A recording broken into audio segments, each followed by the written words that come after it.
వరంగల్లో ఎన్నికలతో కోలాహలం కనిపిస్తోంది. ఎన్నికల్లో ఓటు వేసేందుకు ఏపీకే హైదరాబాద్ వాసులు క్యూ కట్టారు. ప్రయాణికులతో రైళ్లు, బస్సులు కిక్కిరిసిపోతున్నాయి. బస్ స్టేషన్లు, రైల్వే స్టేషన్స్ పూర్తిగా ఫుల్ అయిపోయాయి. వారం రోజుల పాటు రిజర్వేషన్లు ఫుల్ అయ్యాయి. సొంత వాహనాల్లో ఏపీకి జనం బయలుదేరారు. హైదరాబాద్ టు విజయవాడ రహదారిపై వాహనాల రద్దీ కనిపిస్తోంది. టోల్ గేట్ల దగ్గర వాహనాలు బారులు తీరాయి. కిలోమీటర్ల మేర ట్రాఫిక్ జామ్ అయింది. అదనపు ఛార్జీలు వసూలు చేస్తున్నాయి ప్రైవేట్ ట్రావెల్స్. టికెట్ పై అదనంగా 1500 రూపాయలు వసూలు చేస్తున్నారు. ఇక ఏసీ బస్సుల్లో అయితే అదనంగా 3000 రూపాయలు వసూలు చేస్తున్నారు.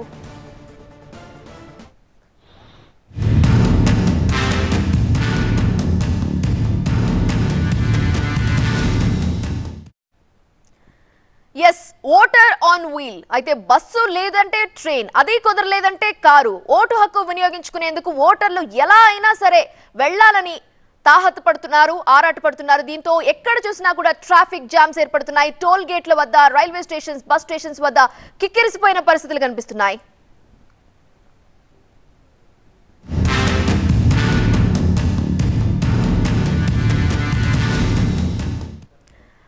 ప్రచారం ముగిసింది. ఓటు వేసేందుకు ప్రజానీకం కదిలింది. తమ అభిమాన నేతలను గెలిపించుకునేందుకు కుటుంబాలతో సహా పయనమవుతున్నారు.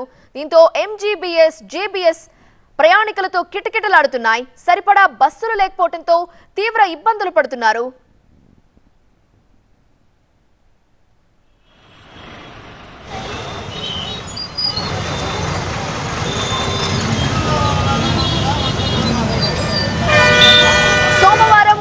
ఉండటంతో హైదరాబాద్ నుండి ఆంధ్రాకి వెళుతున్న జనంతో పూర్తిగా కిక్కిరిసిపోయిన వాతావరణం కనిపిస్తోంది. ఎక్కడ చూసినా జనమే కనిపిస్తున్నారు. ఎన్నికల కోలాహలం అని చెప్పాలి. సంక్రాంతికి మనం చూస్తాం రద్దీగా ఉండటం. అయితే ఆ పండుగ కంటే మించిన రద్దీని ఇప్పుడు కనిపిస్తోంది. బస్ స్టేషన్స్, రైల్వే స్టేషన్స్ వద్ద కిక్కిరిసిపోయాయి. ఇక టోల్ గేట్ల దగ్గర అయితే పూర్తిగా కిలోమీటర్ల మేర వాహనాలు నిలిచిపోయాయి. ఎన్నికల్లో ఓటు వేసేందుకు ఏపీకి హైదరాబాద్ వాసులు క్యూ కడుతున్నారు. ప్రయాణికులతో రైళ్లు, బస్సులు కిక్కిరిసిపోయాయి. వారం రోజుల పాటు రిజర్వేషన్లు ఫుల్ అయిపోయాయి. ఇక సొంత వాహనాల్లో జనం బయలుదేరుతున్నారు ఏపీకి. మనమైతే బస్ స్టేషన్స్ దగ్గర విజువల్స్ ని మనం చూస్తున్నాము. ఎక్కడ చూసినా కూడా జనమే కనిపిస్తున్నారు. బస్సుల కోసం నిరీక్షిస్తున్నారు. సీట్లు దొరక్క పాటలు పడుతున్నారు. అమీర్పేట్, ఎల్బీ నగర్, అలానే ఎక్కడ చూసినా రైల్వే స్టేషన్స్ దగ్గర కూడా సేమ్ సిచ్యువేషన్ కనిపిస్తోంది. పంతంగే టోల్ ప్లాజా దగ్గర కనిపిస్తోంది. ఎక్కువగా వెహికల్స్ వెళుతున్న దృశ్యాలు చూస్తున్నాం. ఎక్కడ చూసినా రష్ కనిపిస్తోంది.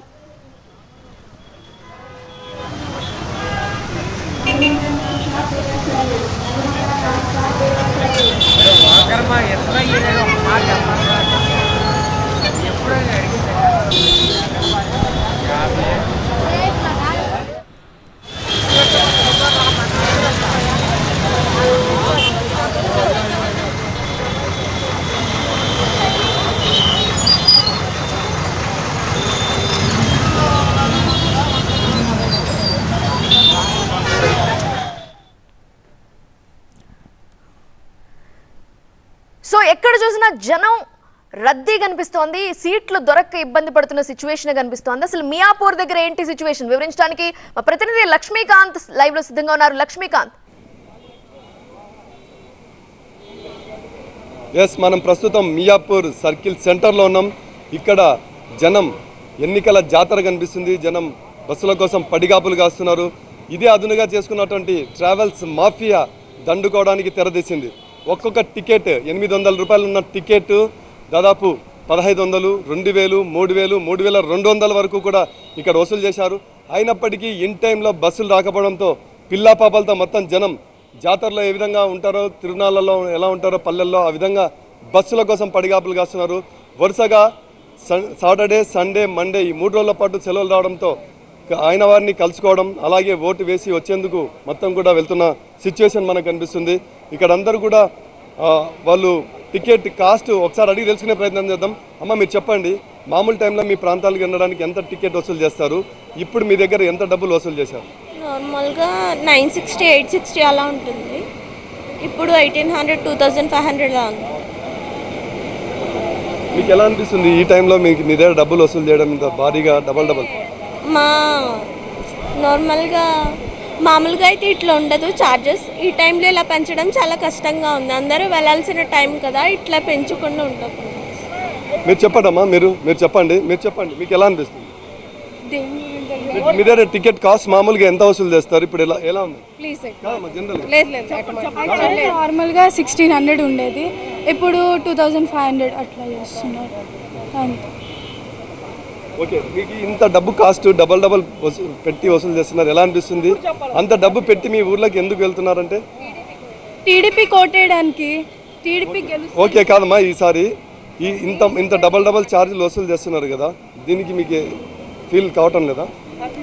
హ్యాపీగా ఫీల్ అవుతున్నాం మా టీడీపీ. ఓకే, ఇది ఇక్కడ మామూలుగా సిచ్యువేషన్ చూస్తే డబల్ ఛార్జీలు వసూలు చేస్తున్నప్పటికీ వీళ్ళు వెళ్తున్న సిచ్యువేషన్, మీరు ఫుట్పాత్ మీద వెయిట్ చేస్తున్నారు, ఎలా అనిపిస్తుంది? ఏం లేదండి, ఇంకా చెప్పలేం కదా, టైం ఇంకా వాళ్ళ టైం నడుస్తుంది. ప్రతిసారి ఇట్లా చేసుకుంటూ ఉంటారు, ఏ పండగ వచ్చినా కూడా ఇట్లా వేసుకుంటారు కదా. ఎంత వసూలు చేస్తున్నారు? డబల్ ఛార్జెస్ ఉంటుంది. ఇప్పుడు నార్మల్గా అయితే 900, 1000 రూపీస్ ఉంటుంది, ఇప్పుడు 2300, 2400 అట్లా పడుతుంది. అంటే ఇక్కడ చాలామంది యూత్ వెయిట్ చేస్తున్నారు, ఇక్కడ అందరూ కూడా బస్సుల కోసమే వెయిట్ చేస్తున్న సిచ్యువేషన్ కనిపిస్తుంది. యూత్ని అడిగి తెలుసుకునే ప్రయత్నం చేద్దాం. మీరు ఎలా ఫీల్ అవుతున్నారు? ఈరోజు ఇక్కడ బస్సుల కోసం వెయిట్ చేస్తున్నారు, ఛార్జీలు చూస్తే డబల్ దండుకుంటున్నారు. ఛార్జీలు అయితే చాలా ఎక్కువ బాధేస్తున్నారండి.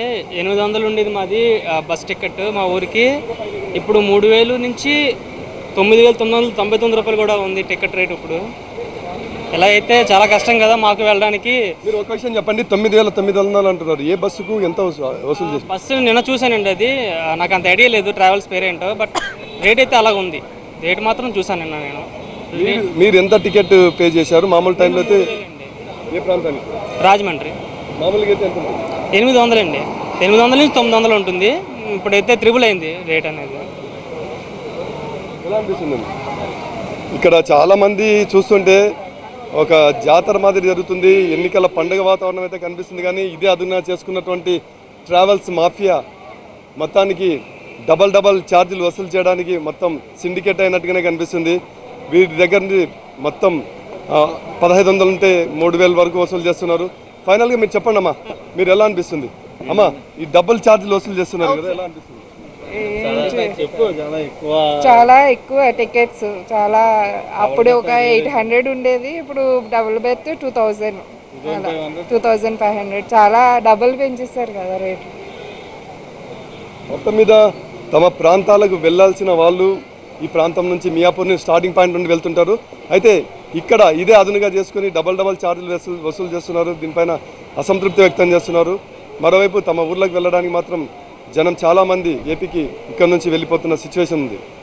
Yeah Lakshmikant, thank you. So సోమవారం పోలింగ్ ఉండటంతో ఈ రోజే తమ సొంత ఊళ్లకు బయలుదేరుతున్నారు ఓటు హక్కు వినియోగించుకోవడానికి. ఎక్కడ చూసినా పికప్ పాయింట్స్, ప్రైవేట్ ట్రావెల్స్ బస్సులో ఒక్కొక్క స్టేషన్ దగ్గర, బస్ స్టాప్ దగ్గర ఆగుతూ ఉంటారు. ఆ మియాపూర్ దగ్గర పికప్ పాయింట్ దగ్గర మనం చూసాం. ఇక ఎల్బీ నగర్ దగ్గర సిచ్యువేషన్ ఏంటి వివరించడానికి మా ప్రతినిధి విద్యాసాగర్ లైవ్ లో సిద్ధంగా ఉన్నారు. విద్యాసాగర్, ఇక్కడైతే డబుల్ రేట్లు తీసుకుంటున్నారు, ఛార్జ్ చేస్తున్నారని ప్రయాణికులు అసహనం వ్యక్తం చేస్తున్నారు. ఎల్బీ నగర్ దగ్గర సిచ్యువేషన్ ఏంటి? సో వాళ్ళు ఎంతసేపటి నుంచి వెయిట్ చేస్తున్నారు? వాళ్ళందరూ వాళ్ళ సొంత ఊళ్ళు ఎక్కడెక్కడ, డీటెయిల్స్ చెప్పండి.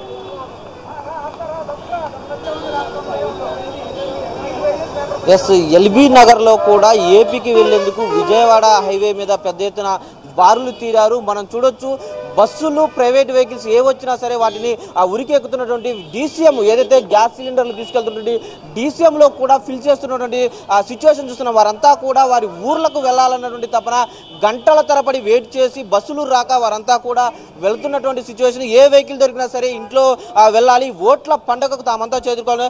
ఎక్కడి నుంచి వచ్చారు, ఎంత అడుగుతున్నారు టికెట్? 1500. అంటే ఇంతకుముందు ఎంత ఉండేది? 500, 400. గతంలో 500 ఉండేది, ఇప్పుడు 300 అడుగుతున్నారు. ఎట్లా? ఏం చెప్పాలండి సార్, ఎప్పటి నుంచి వెయిట్ చేస్తున్నారు ఇక్కడ? 2 గంటలైంది.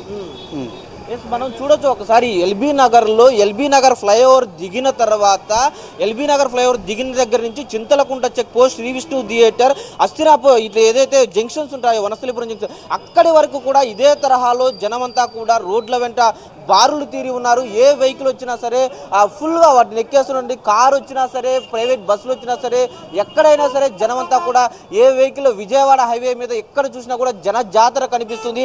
సాధారణంగా మనం సంక్రాంతి సమయాల్లో ఈ రద్దీని చూస్తూ ఉంటాము. పండగలప్పుడు వీరంతా కూడా భాగ్యనగరాన్ని వదిలి వారంతా కూడా సొంత ఊర్లకు వెళ్తుంటారు. కానీ ఈసారి సార్వత్రిక ఎన్నికలు ఏదైతే ఓట్ల పండగగా దేశమంతా ఒకేసారి జరుపుకునే పండగగా భావిస్తామో దానికి సంబంధించి పెద్ద ఎత్తున జనమంతా కూడా వెళ్తున్నటువంటి కనిపిస్తుంది.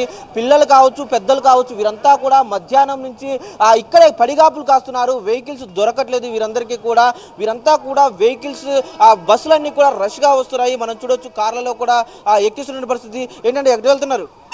Travelling to Vijayawada. ఎట్లా ఇంతకుముందు బస్సులో వెళ్ళేవారా? ఎట్లా అనిపిస్తుంది? ఎట్లా రేట్ ఎంత తీసుకుంటున్నారు? ఇంతకు ముందు చాలా కంఫర్టబుల్గా ఉండేది. I think arrangements are poor. చాలా మంది ఏపీకి వెళ్తున్నారు. అట్లీస్ట్ ఏపీ గవర్నమెంట్ అన్నా కానీ ఇక్కడ కొంచెం మంచి బస్సులు వేస్తే బాగుండేది. ఎంజీబీఎస్కి వెళ్ళినప్పుడు ఏపీ సపరేట్ చాలా త్రిబుల్ ఉంది. మనం చూస్తున్నాం ఇక్కడ ప్రైవేట్ వాహనాలు కావచ్చు, అదేవిధంగా మిగతా బస్సులో కూడా సీట్లు దొరకట్లేదు. 2 3 4 పెట్టినా సరే సీటు దొరికే పరిస్థితి లేదు. మహిళలు కావచ్చు, చిన్నపిల్లలు కావచ్చు, ఇక్కడ ఎక్కువసేపు వెయిట్ చేయలేం కాబట్టి ఇలా ప్రైవేటు వాహనాలను ఆశ్రయించాల్సి వస్తుందంటూ కూడా ప్రయాణికులు చెప్తున్నారు. డెఫినెట్గా ఓట్ల పండుగలో తమ హక్కును వినియోగించుకునేందుకు మేమంతా కూడా సొంతింటి బాట పడుతున్నామంటూ కూడా ప్రయాణికులు చెప్తున్నారు. అరేంజ్మెంట్స్ అయితే బస్సులు అరేంజ్మెంట్స్ కావచ్చు, ఇతరత్రా కావచ్చు, అయితే చాలా పూర్గా ఉన్నటువంటి మాట ఇక్కడి నుంచి వాహనదారులు అయితే చెప్తూ ఉన్నారు. రైట్ విద్యాసాగర్.